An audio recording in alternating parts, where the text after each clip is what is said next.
Olá, alunos do sexto ano, sejam bem-vindos para mais uma aula de matemática do EducaPE. Meu nome é Jobson Melo, sou professor de matemática e estarei acompanhando vocês na nossa aula de hoje.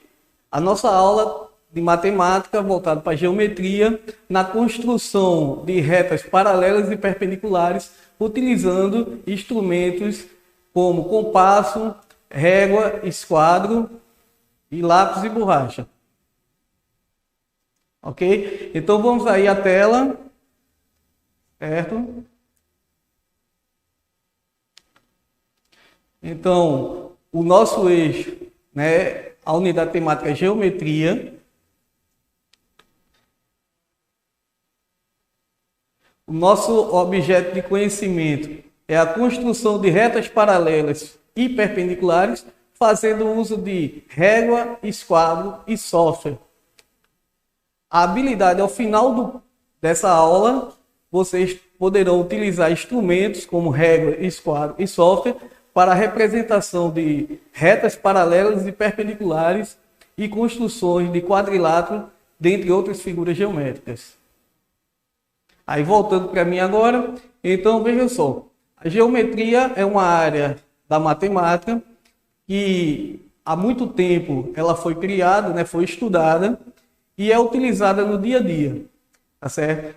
Para construção de casas, estradas, dentre outras coisas. Então, para fazer essas construções é necessário que antes seja estudado através de desenhos de como vai ficar o projeto final. E a partir dessa necessidade, utilizando instrumentos, nós podemos conseguir esse objetivo de construir essas figuras. Então a gente vai focar na construção de retas paralelas e perpendiculares, usando alguns instrumentos utilizados na geometria. Voltando aqui, vamos para a tela. Certo? Então, vamos iniciar com a origem da palavra geometria. Então, a geometria, ela é a origem de duas palavras. A parte de geo, que significa terra, e metron, né? E significa medição. Então, surgiu como um campo do conhecimento, lidando com as relações espaciais, o que está em nossa volta. A geometria era um dos dois campos da matemática pré-moderna, o outro sendo o estudo dos números, que é a aritmética que a gente vê no dia a dia. Então, nosso enfoque vai ser hoje em geometria, certo? Vamos ver agora alguns instrumentos que são utilizados para fazer desenho geométrico, tá certo? Então, temos aí o compasso, o lápis, a borracha, régua, o esquadro, que são muito importantes. Então, existem dois modelos. Um esquadro de 30 graus e 60 graus, que é um esquadro só com dois ângulos, tá certo? E um esquadro de 45 graus. Esses serão muito utilizados para a construção dessas retas, tá certo? E o transferidor, ele também é um instrumento muito útil que vai proporcionar a confecção, né, o desenho de ângulos, tá certo? Então, continuando aqui, vamos ver o instrumento, o compasso, as suas partes, como é que ele vai ser utilizado no dia a dia, tá certo? Então temos aí na tela o compasso, tá certo? Ele serve para traçar circunferência ou arcos de circunferência, tá certo?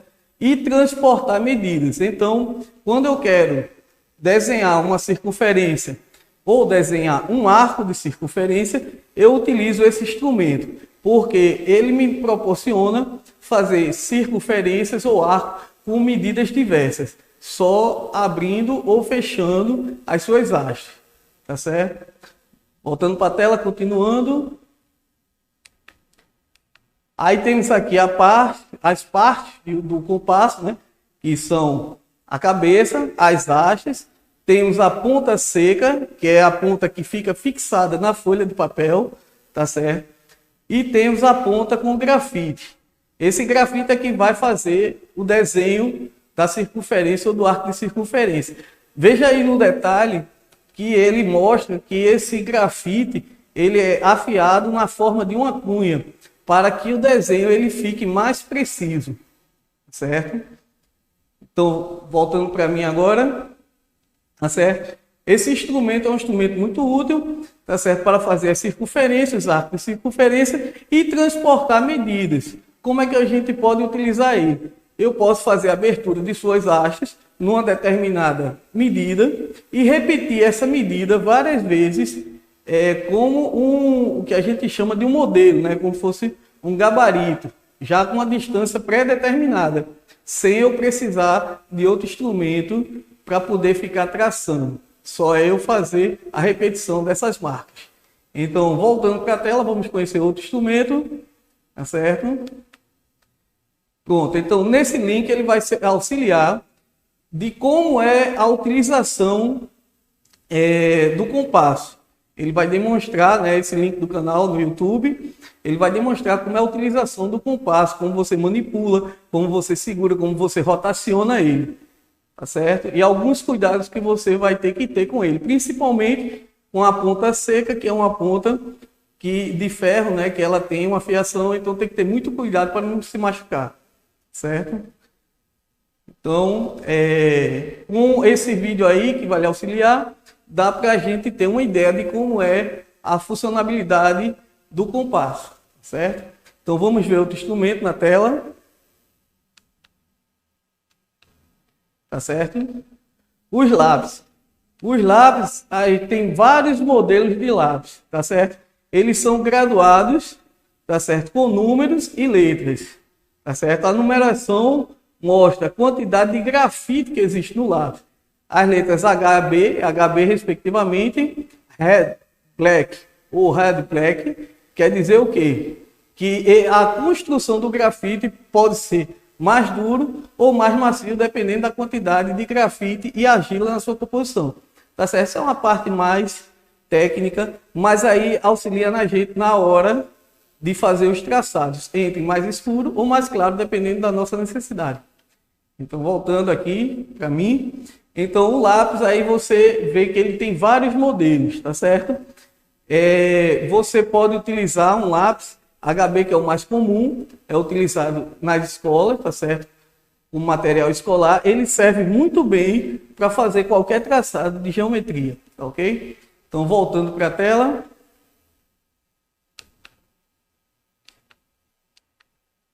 Aí temos aí na tela, por favor, o grafite do lápis para desenho é identificado pela série H, que é o mais duro, e B, o mais mole. Então aí você vê, temos aí alguns modelos de grafite, tá certo? Ele mostrando a espessura da linha e o escurecimento de acordo com a qualidade do grafite, tá certo? Então, voltando. Pronto. Então, com isso, a gente já conhece os tipos de lápis de acordo com o grafite que vem nele, tá certo? Mas também podemos utilizar, voltando na tela, tá certo? Temos as lapiseiras, que são comumente chamadas de grafite. Mas esse instrumento se chama lapiseira, o grafite é a mina que é introduzida nele. Ela serve para fazer pequenos detalhes. E a vantagem em relação ao lápis é porque não precisa ficar apontando todo o tempo. Tá certo? Então, voltando para mim. Essa lapiseira, ela é muito útil. Ela tem várias medidas, desde 0,3 até 2 milímetros, tá certo? 0,3 milímetros até 2 milímetros, dependendo da necessidade que a gente queira, né? De fazer uns traçados desde o mais fino ao mais grosso. Nesse link aí na tela, ele vai mostrar as funcionalidades do lápis e os modelos que podem ser utilizados. E como utilizar a facilidade entre o uso da lapiseira, o uso do lápis e para determinadas funções, ou seja, traçado dos mais diversos possíveis, certo? Voltando para mim aqui. Então, o lápis, a lapiseira, ele tem as suas vantagens e as desvantagens. Vai depender de quem vai utilizar e a necessidade. Tá certo? Voltando aí para a tela, temos a borracha. A borracha, ela tem que ser uma borracha macia, que ela é utilizada, retire o grafite, mas ela não danifique o papel que esteja sendo utilizado, tá certo?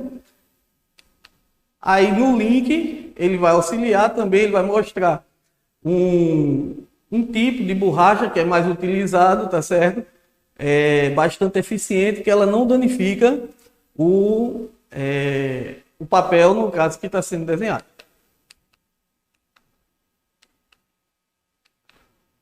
A régua é um instrumento que ela pode ser graduada ou não. A graduação dela é em centímetros e milímetros, tá certo? Tem dos mais diversos tamanhos.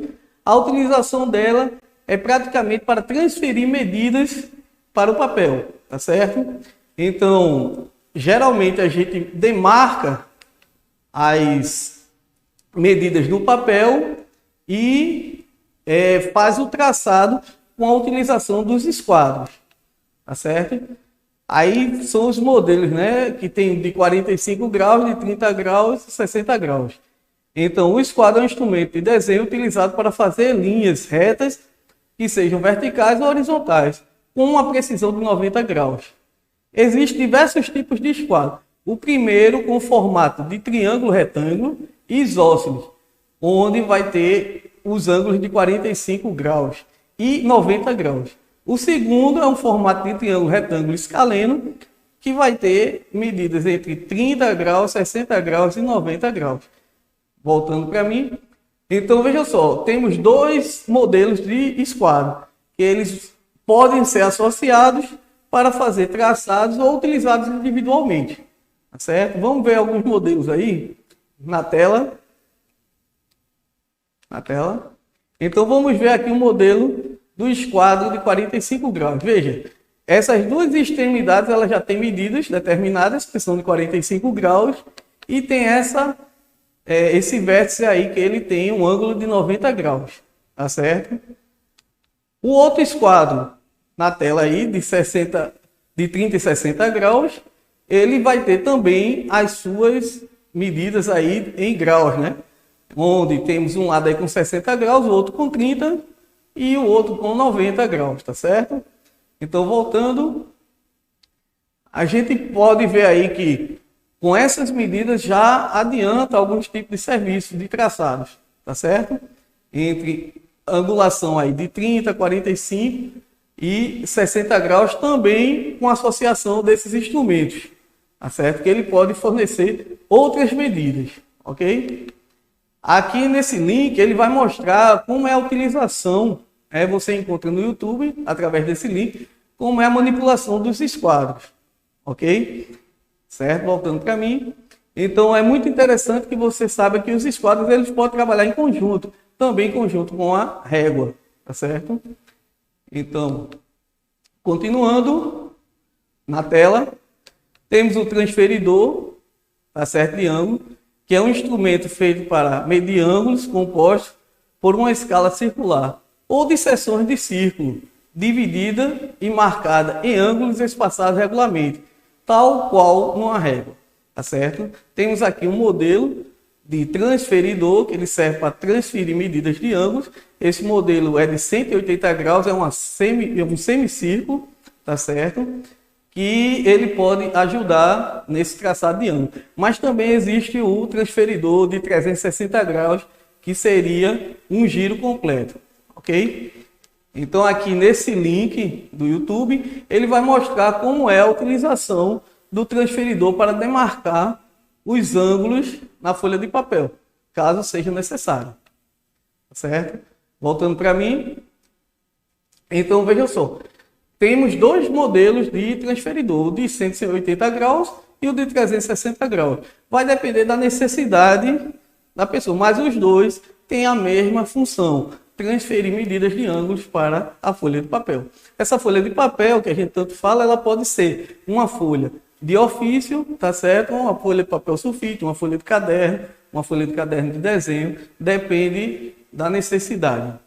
Pois bem, nesse link aí no YouTube você vai ver como é a funcionalidade de um transferidor. Nesse caso, tem um modelo de transferidor de 180 graus, tá certo? Que ele serve para transferir medidas de graus para a folha de papel, certo? Então, voltando. Então, temos os dois modelos aí de transferidor. Tem esse de 180 graus e tem um de 360 graus. Vai depender da utilização e da necessidade de quem está fazendo o trabalho, tá certo?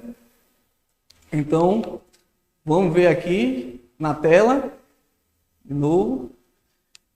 Retas paralelas. Retas paralelas já são as construções utilizando aqueles instrumentos que foram apresentados. Então, o que são retas paralelas? São quando possuem a mesma inclinação, ou seja, possuem o mesmo coeficiente angular. Além disso, a distância entre elas sempre é a mesma e não possuem ponto em comum, tá certo? Temos aqui, né, as retas paralelas não se cruzam e na figura abaixo representando retas paralelas R e S. Então temos duas retas paralelas aí que servem como modelo para você visualizar. A reta R e a reta S. Então vejam que elas não se encontram, tá certo? E mantém a distância igual em todo o seu trajeto e a inclinação também é a mesma entre as duas, tá certo? Cortando para mim aqui. Então, onde é muito utilizado esse tipo de reta? Então você vê, retas paralelas a gente encontra nos mais diversos locais, desde linha de trem, tá certo? De metrô. Temos aí as faixas de pedestre, tá certo? Temos aí as faixas que dividem o asfalto entre os carros, tá certo? Aquela faixa que fica no meio. Então, pode ser retas paralelas também. Então, vamos ver aqui na tela alguns exemplos, tá certo? Temos aqui ó, uma faixa de pedestre e uma faixa que demarca a divisão entre as partes das mãos, né, de uma avenida. A mão e a contramão. Então, você vê que elas seguem paralela com a distância determinada entre as duas por toda a sua extensão, tá certo? Tanto na faixa de pedestre, isso aí só é um modelo da utilização delas, tá certo? Então, voltando para mim. Então, aqui a gente vai ver como são as retas concorrentes. Vamos ver aqui na tela. A definição, né? Diferente das retas paralelas, as retas concorrentes se cruzam em um único ponto, tá certo? Aqui tem um exemplo de retas concorrentes, onde temos a reta R e S, e o ponto comum entre as duas, que é o ponto P aí, né, na cor rosa, tá certo? Então, vamos voltar aqui. Então, vejam só, as retas concorrentes, elas podem formar ângulos diversos, contanto que elas se cruzem, tá certo? E determine um ponto comum. A gente vai ver alguns exemplos de onde ela é utilizada, tá certo? Vamos ver agora na tela. Vejam só, uma pipa, papagaio, raia, seja onde for chamado, elas são constituídas de paletas, né? As varetas, elas se cruzam para fazer a armação dela. Então, esse cruzamento formam retas concorrentes. Então, no dia a dia, nos brinquedos, a gente utiliza isso aí, tá certo? É uma aplicação prática desse tipo de reta, tá certo? Então, voltando para cá. Então, a gente vê que no dia a dia a gente pode utilizar retas concorrentes, tá certo? Mas tem outro tipo de reta concorrente que ela é chamada de perpendicular. Por quê? Vamos ver aqui na tela? Tá certo? As retas perpendiculares elas formam os ângulos de 90 graus, ou seja, ângulos retos. Elas são chamadas de perpendiculares. São também retas concorrentes, porque vai ter um ponto em comum, mas ela vai formar ângulos de 90 graus. Estamos aí ao ângulo alfa, beta, teta e gama. Todos eles formando 90 graus. E elas se cruzam, tá certo? Um exemplo prático também é este modelo de pipa, tá certo? Onde as varetas elas formam retas perpendiculares. Esse cruzamento são concorrentes porque tem um ponto em comum e são perpendiculares ao mesmo tempo. E temos aqui a demonstração prática de como construir essas retas paralelas. Você encontra nesse link do YouTube como material auxiliar, tá certo? Que você vai ver como fazer retas paralelas com o uso dos instrumentos, dos esquadros, da régua, tá certo? O lápis, tá certo? E também tem as retas concorrentes e perpendiculares. que nesse link você também acompanha a forma prática para confeccionar esse tipo de reta, utilizando os esquadros, régua e os lápis, tá certo? Então, nesse link aí você pode visualizar como é a formação das retas concorrentes perpendiculares através da utilização dos instrumentos, que são o esquadro, a régua e o lápis, tá certo? Então, desde já agradeço a participação de vocês e até a próxima.